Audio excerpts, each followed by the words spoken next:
Lauren told me not to come to her promotion party until 9. She said the first part was just executive talk. Boring stuff. People, networking. Nothing I'd care about. I was supposed to show up late. Smile for a few pictures. Shake a few hands. And leave after she finished what she called the important part. I got there 2 hours early instead. That was the night I heard my wife laugh while her boss called me a dumb warehouse husband. It was also the night I stopped pretending not to notice what had been happening in my own marriage. The party was at the Riverside Hotel downtown. Big ballroom. Gold lights overhead. White tablecloths. Valet line outside. Men in dark suits. Women in dresses that looked chosen weeks in advance. Lauren belonged in that room the way she wanted people to believe she always had. I didn't use the front entrance. That part was normal for me. For years I had gone through side doors. Loading docks. Employee entrances. Places where people paid less attention. It usually told me more than walking through the front ever did. That night I came in through the service hallway and stopped near the bar. Partly hidden by one of the large pillars near the back of the room. Nobody paid attention. Why would they? At Summit, most people knew me as Lauren's husband. The warehouse guy, the husband who moved freight, checked pallets, and went home smelling like dust and forklift batteries. That story had worked well for her. I just had not understood how far she had taken it. I got there a little after 7. Grant Mercer took the stage before 8. He looked exactly the way he always did in board meetings. Silver hair. Dark suit. Clean voice. Easy posture. A man who sounded comfortable saying anything because most people rarely pushed back. He raised his glass and started talking about Lauren's promotion. New director of operations. Strong leadership. Reliable numbers. Better margins. People at the front tables smiled before he finished each sentence. Lauren stood near the stage in an emerald dress. One hand around a glass. Smiling at every line like she had already practiced where to look. Then Grant changed direction. He said what made Lauren impressive was not just her work. It was what she had overcome at home. People leaned forward. Grant smiled and said, "Some of us go home to partners who can actually follow what we do." Lauren goes home to a man who still thinks steel-toe boots count as formal wear.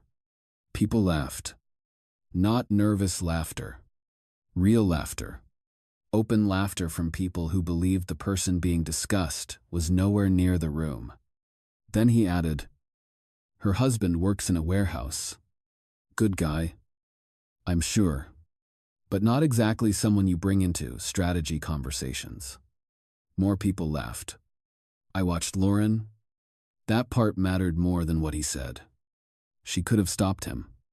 She could have moved the speech forward. She could have taken the microphone and ended it there. Instead, she laughed first. Then she reached for the microphone.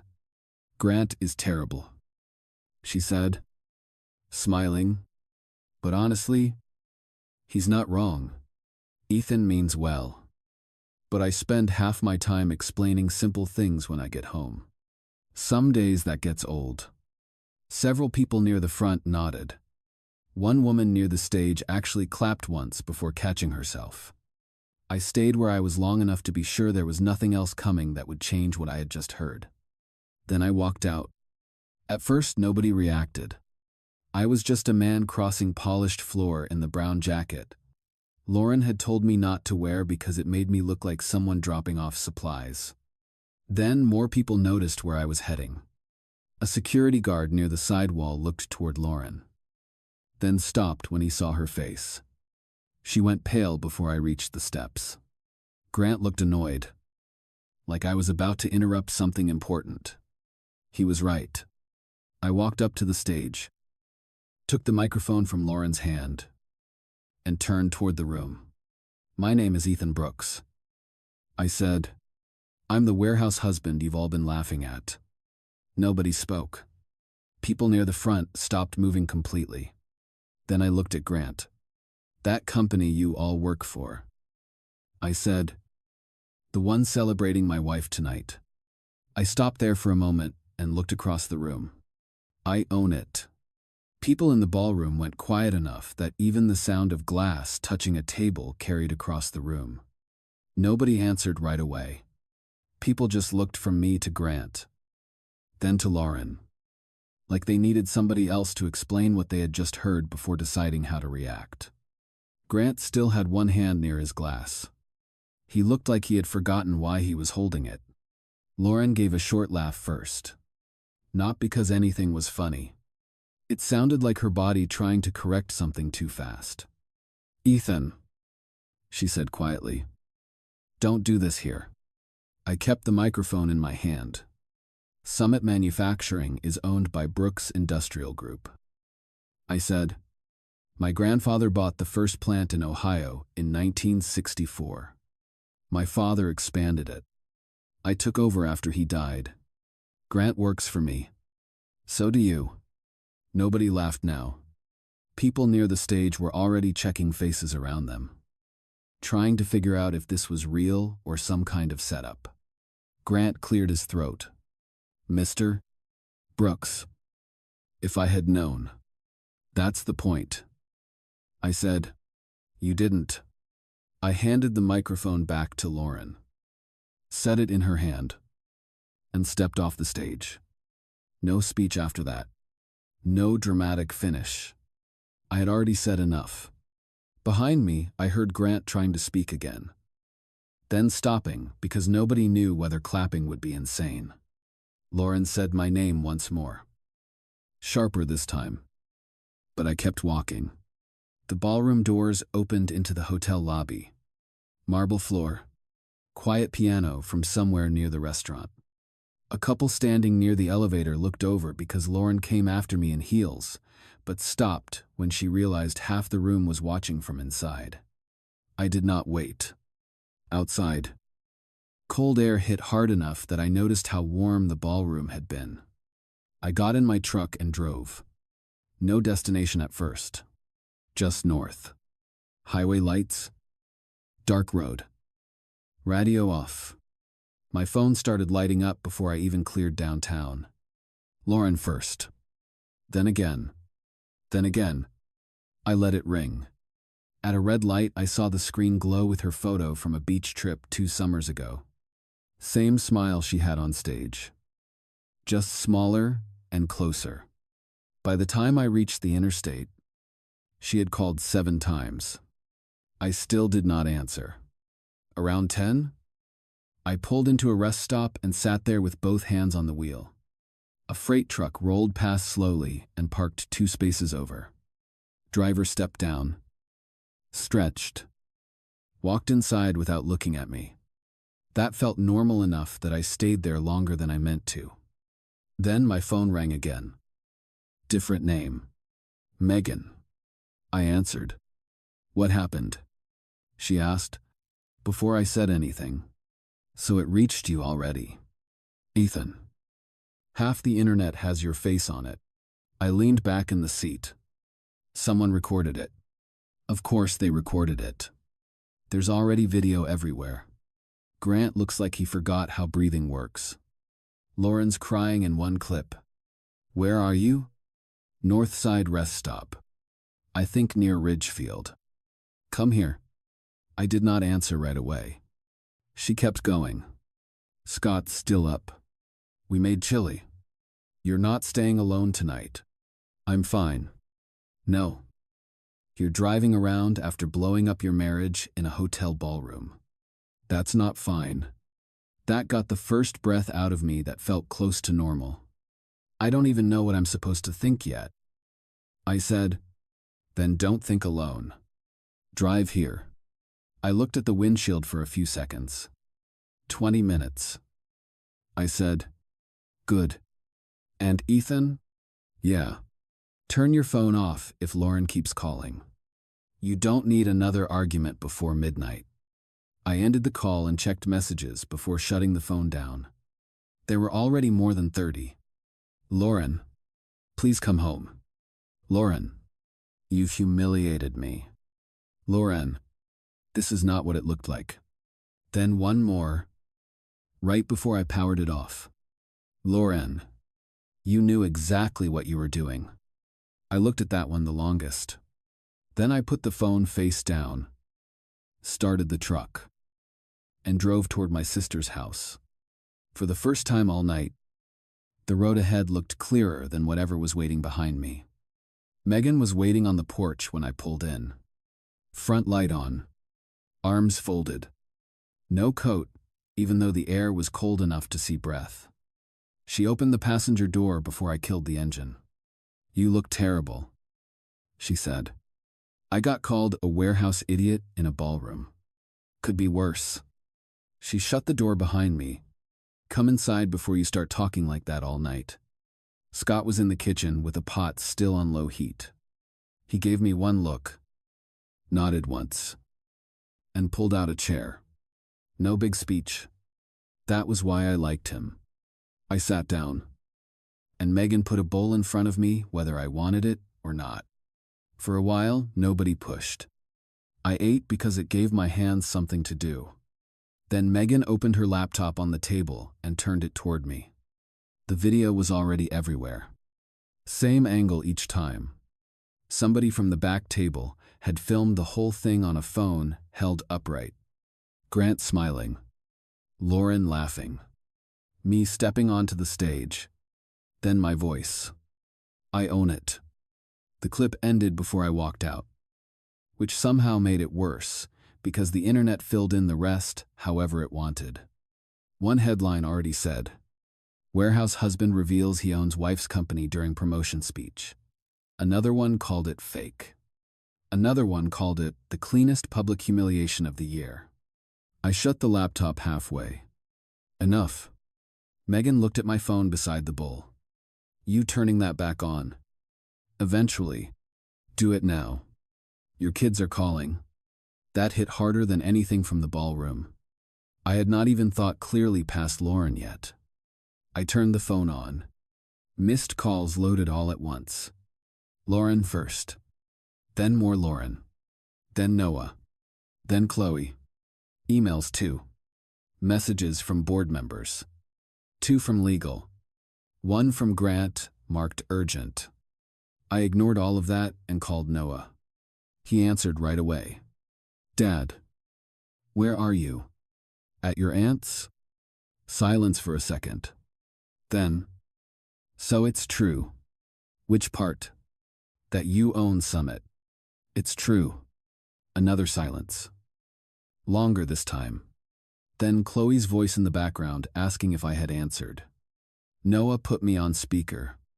You lied to us our whole life. Chloe asked. I kept something from you. That's not the same thing. It feels the same right now. She said. Fair enough. I rubbed my forehead and looked at Megan, who had already stepped away to give me room. Listen, I said. I need to explain it properly. Not like this. Meet me tomorrow. Noon? Morrison's. The diner. Noah asked. Yes. Mom says you embarrassed her on purpose. Your mother and I will deal with that ourselves. Chloe answered before Noah could. No. You don't get to say that after tonight. We saw the clip. She let him talk about you like that. I did not answer immediately. That part was still sitting wrong in my chest because hearing it from my daughter made it harder to file away. We'll be there. Noah said. The line ended. Megan came back with coffee. You going home tomorrow? I need clothes. Documents. A few things from the office. Safe. She'll be there. She should be at work by 10. Megan gave me a look over the cup. You still think she'll go in after tonight? She always goes in. That was true about Lauren. Routine mattered to her when everything else started slipping. I slept badly in the guest room. Not really sleep. Just lying there. staring at the ceiling until early light showed through the blinds. By 9:30, I was back in Westchester. Lauren's car was gone. The house looked exactly the same as it had every morning for 8 years. Clean front steps, basketball hoop by the driveway, one bike still leaning near the garage because Eli never put anything back where it belonged. I unlocked the front door and went inside. Her perfume was still in the hallway.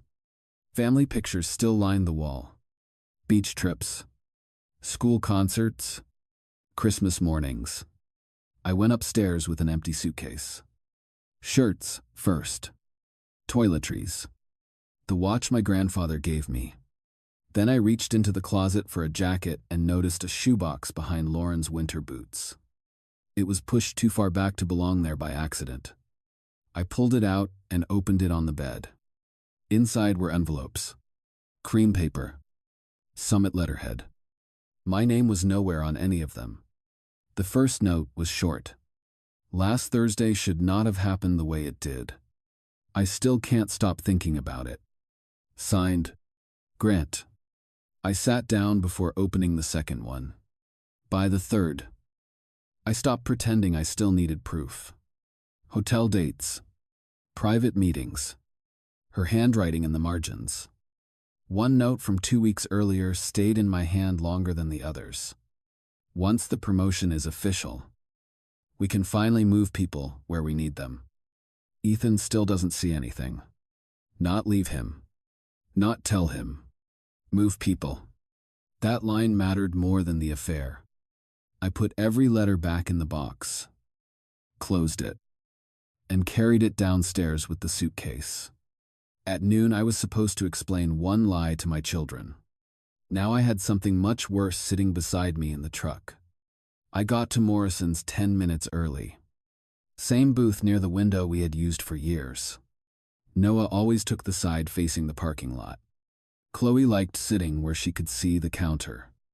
Lauren almost never came with us. Back then, I told myself she was busy. That answer felt thin now.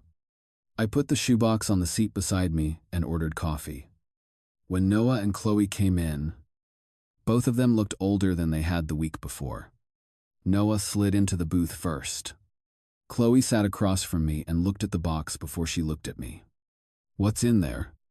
she asked. "Part of why your mother and I are not fixing this quickly." That was enough to make both of them sit straighter. The waitress came over. Noah asked for a burger without looking at the menu. Chloe asked for fries she probably would not touch. Nobody said much until the waitress walked away. Then Noah leaned forward. "So tell us the truth this time." I nodded. "When you were born, I made a decision. I didn't want you growing up thinking money explained everything.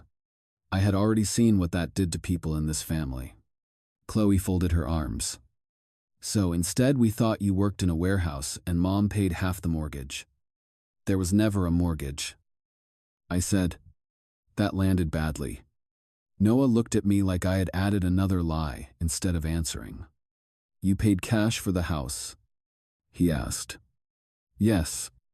And Mom didn't know. She knew enough to ask fewer questions than she should have." Chloe stared out the window for a moment, then back at me.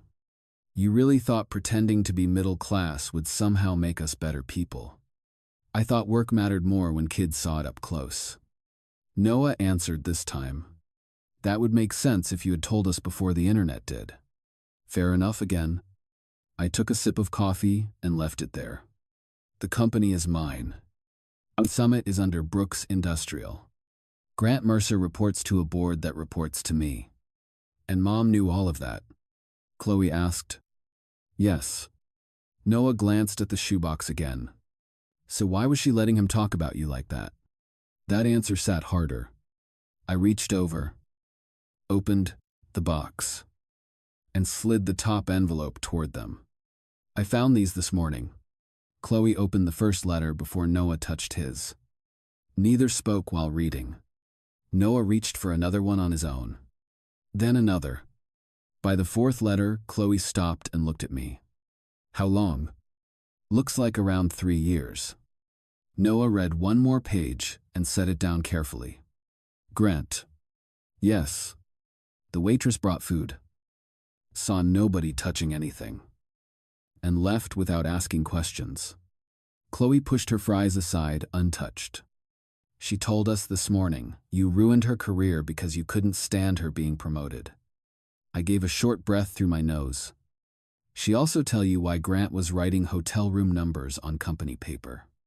Noah kept reading until he reached the note I had already read too many times. He looked up. Move people where we need them. What does that mean? That's what I'm trying to figure out. You think this is more than an affair? Chloe said, yes. Noah closed the lid on the box. Then what now? I already hired someone this morning. That made Chloe look at me harder. For what? To find out where money moved? Who signed what? And who else knew? Noah leaned back. You hired an investigator in one morning. I did not spend 20 years building a company by waiting when numbers start looking wrong. Neither answered that. The diner stayed loud around us. Plates hitting counters. Coffee being poured. Somebody near the register laughing too hard at something ordinary. Inside our booth, everything stayed narrow and quiet. Then Chloe said, Mom left her laptop open today. I looked at her. There were emails. She said, Grant sent one after the party. He said he was sorry things got out of hand. Noah picked up where she stopped. And there were older ones. We did not read everything. But enough. How much enough? Enough to know she wasn't surprised you found out eventually. Noah said. That sentence stayed with me. Not surprised.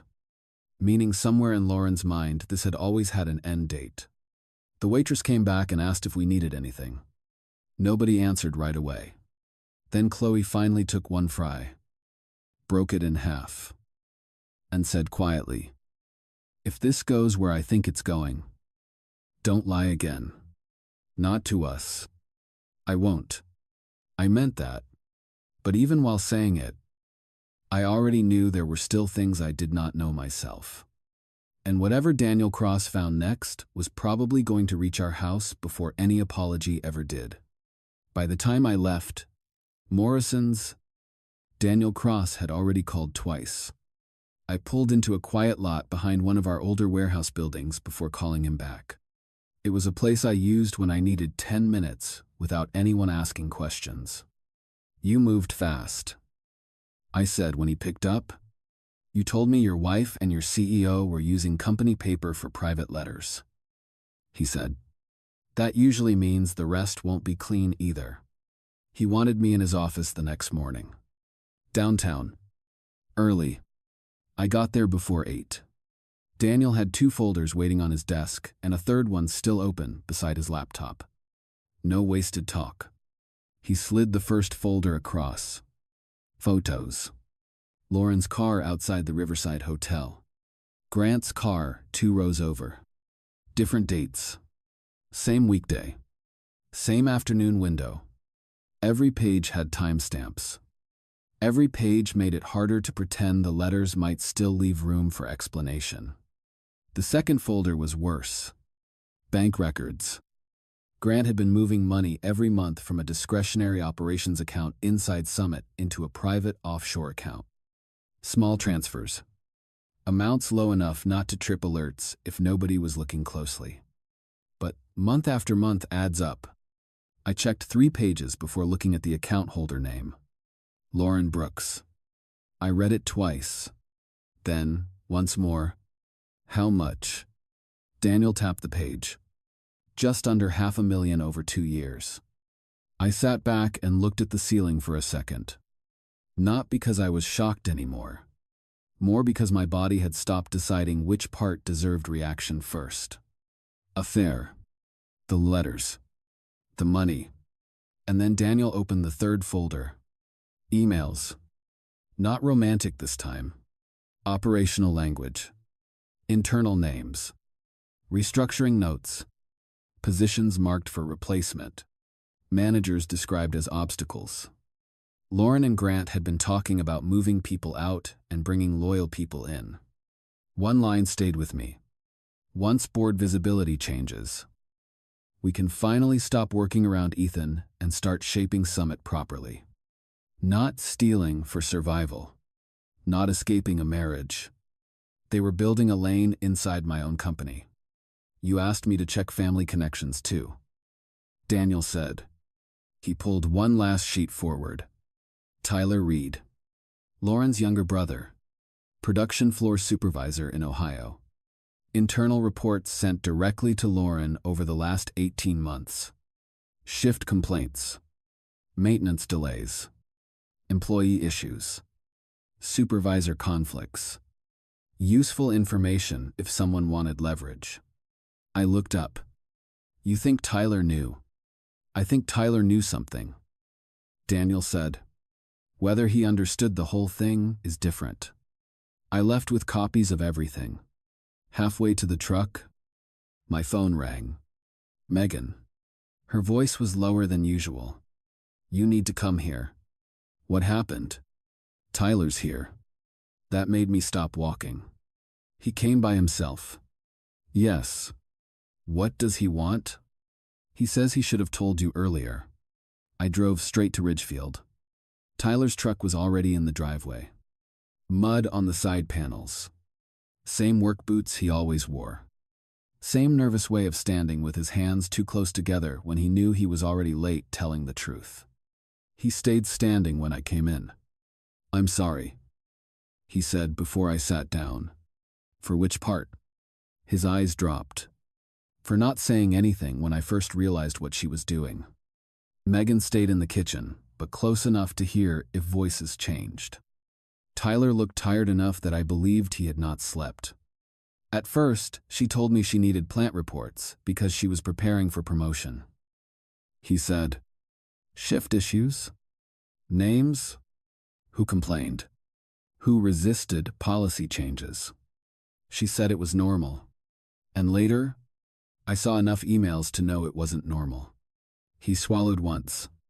Then I saw her with Grant in Cleveland about 6 months ago. That matched Daniel's dates. I confronted her. He said, she told me if I wanted to keep my job, I needed to stay out of her private life. Did you? For a while? That answer at least sounded honest. I sat across from him and said the next part without changing tone. Did she ever say anything about Eli or Sophie? That got his full attention. He frowned first, then looked uneasy. Why them? Answer it. He rubbed his hands once before speaking. 3 years ago, when Sophie was born. Lauren told my mom there had been a complication early on. She said dates were messy and she hoped nobody asked too many questions.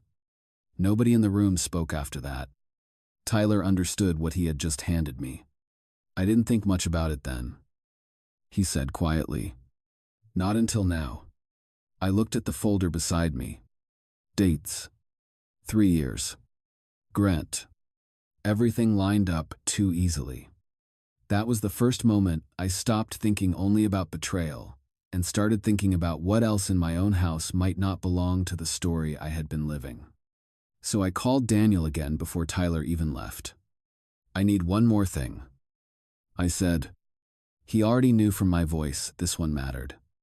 And this time, even before he answered, I knew whatever came next would not stay between adults. Daniel sent the test kits to Megan's house 2 days later. Plain box. No label that explained anything unless you already knew why it mattered. I almost left it unopened on her kitchen counter. Almost. But once a thought gets that far, it does not go backward. Tyler's words had already settled in the part of my head that would not quiet down. Dates were messy. That was what kept repeating. Megan did not ask questions when I opened the box. She just stood near the sink, drying a plate that had already been dry for too long. You sure? She asked. No, I said, but I'm past waiting until I feel sure. The hard part was collecting without making it obvious. Noah and Chloe were easy enough later that week when they stopped by Megan's place after school. Coffee cups. Napkins. Casual enough that nobody noticed what I kept. Eli and Sophie took longer. A toothbrush from the upstairs bathroom when I went back to the house for documents Lauren's lawyer had asked for. A hairbrush from Sophie's room. Small things. Ugly work. If I'm honest, but cleaner than accusing people before facts existed. Then I waited. 5 days. Long enough for Lauren to send messages that moved from anger to strategy. First she said, I ruined her promotion. Then she said we needed to handle this privately. Then she said lawyers should speak instead. I answered none of it. The email came on a Tuesday morning. Daniel marked it confidential. I opened it alone in Megan's guest room. 4 names. 4 results. Noah. Biological match. Chloe. Biological match. Ili. 0 probability. Sophie. 0 probability. I read it again, because numbers can still look wrong when your brain refuses the first version. Then once more, because reading does not change anything, but your body still tries. Megan knocked once and came in when I did not answer. She looked at my face first. Then the screen. I turned the laptop toward her. She read quietly, then sat down on the edge of the bed without saying anything for a while. Finally she asked, What are you going to do? I tell them before somebody else does. That includes Lauren. Yes. She nodded once. No argument? That afternoon I called Noah. Can you get everyone home around 5? What happened? We need 1 conversation in 1 room. All of us. He heard enough in my voice not to push further. When I walked into the house, Lauren was already there. Living room. Arms crossed. Phone on the table beside her. The kids were spread out in the room like nobody knew where to sit. Noah near the window. Chloe on the armchair. Eli on the floor with his back against the couch. Sophie beside him. Lauren spoke first. My lawyer said, This is a bad idea. For once, I said, Your lawyer can wait. That made her jaw tighten. I stayed standing. No folder on purpose. Just the printed report folded once in my hand. There's something I found out this week. I said, and if it comes out later through court or paperwork, it gets worse than hearing it here. Nobody moved. Lauren already knew. I saw that before I even opened the page. Her face changed before the words came out. That told me enough. I had DNA testing done. Sophie looked confused first because she was too young to understand where the sentence was heading. Eli looked at Lauren. Noah already understood before I kept going. I unfolded the page. Noah and Chloe are my biological children. Then I looked at Eli and Sophie because not looking would have been cowardice. You 2 are not. Sophie stared at me like she had missed part of the sentence. Eli did not blink. Lauren stood up so fast the side table shook. You had no right. I had every right. You brought this into the house. You brought it into the house years ago. That landed harder than I expected because nobody spoke after it. Then Sophie started crying. Not loud. Just sudden. Chloe got up immediately and took her toward the hallway. Noah stayed where he was, staring at Lauren. Eli still had not moved. Then he asked the one thing I had not prepared for. So you already thought I wasn't yours before you tested. It was not accusation. It was worse because he asked it flat. I thought something did not add up. I said. He looked down at the floor. That means you already looked at me different before today. That one stayed in the room. Lauren stepped toward him like she wanted to repair something with movement alone. He stood before she got there. Who is it? He asked.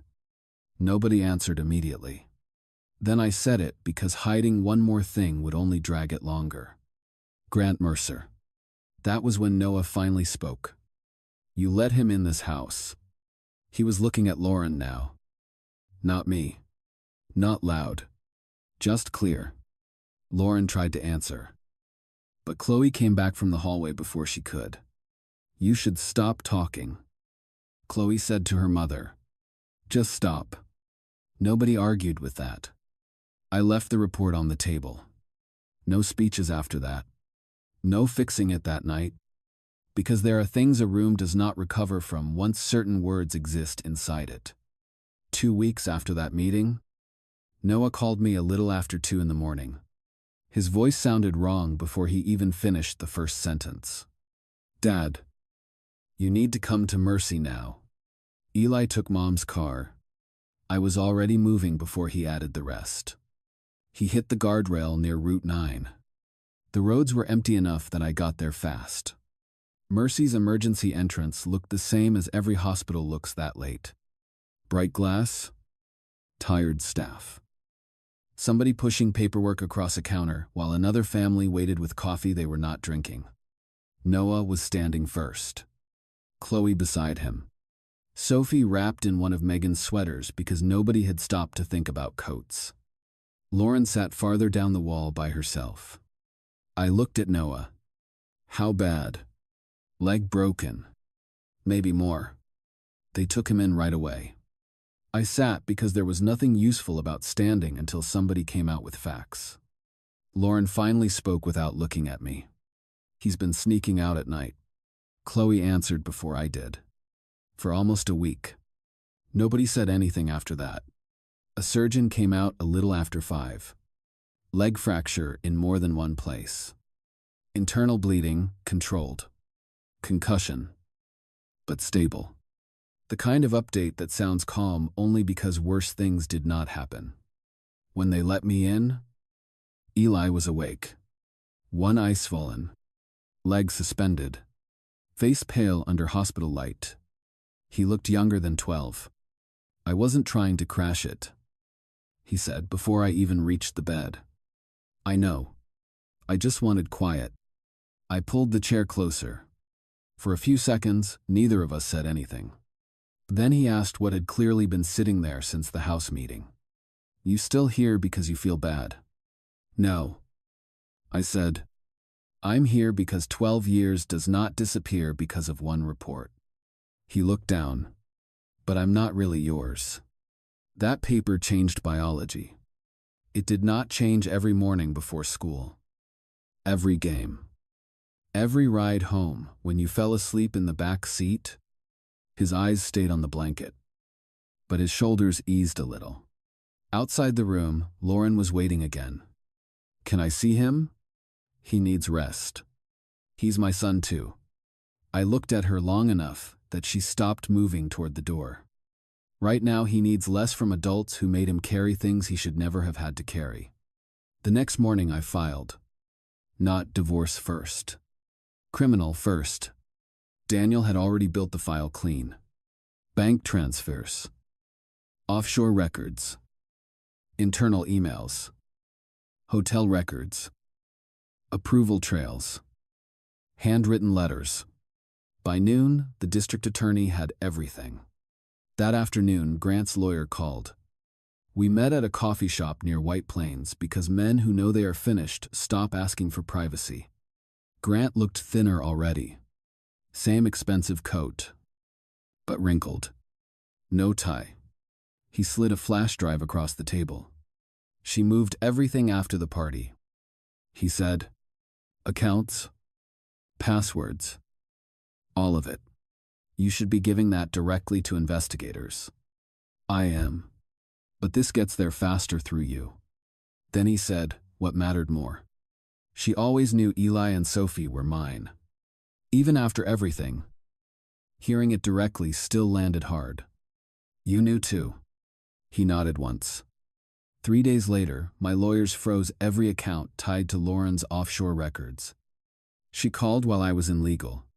For the first time in years, she sounded stripped of all control. You froze everything. Yes. That money is mine.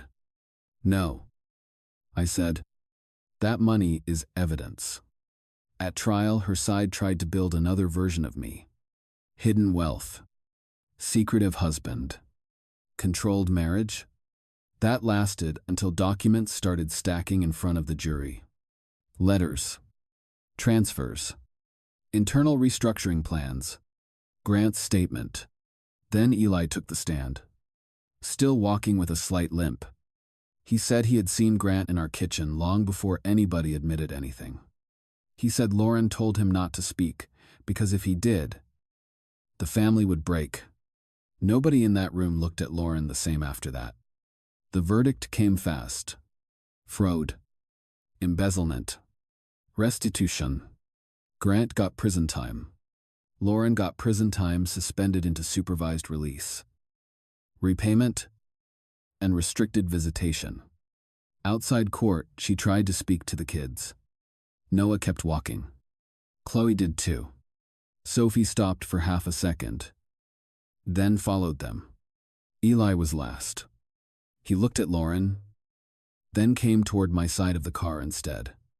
A month later, Lauren asked through her attorney if the kids would visit her on her first approved weekend. Noah said no. Chloe said maybe later. Sophie stayed quiet. Eli looked at his plate for a while and asked me if baseball practice was still at 4 on Saturday. That answer told me enough. A year later, we were in a smaller house outside Cleveland. No wedding photos. No old furniture. Just clean walls. Backpacks near the stairs. Shoes? Nobody lined up right. Noah talking about business school. Chloe waiting on engineering letters. Sophie singing in the kitchen when she thought nobody noticed. Eli leaving his baseball glove beside my chair before bed because he wanted me to tighten the strap again. That night after dinner, my phone buzzed once. A short message from an unknown number. I heard Eli made varsity. Thank you for staying. No name. Did not need one. I read it once. Locked the screen. And left the phone face down. Before bed, Chloe stopped at my office door. You ever regret telling the truth that night? I looked at the glove near my chair. No. I said, I regret how long I helped the lie stay comfortable. So I want to ask you something.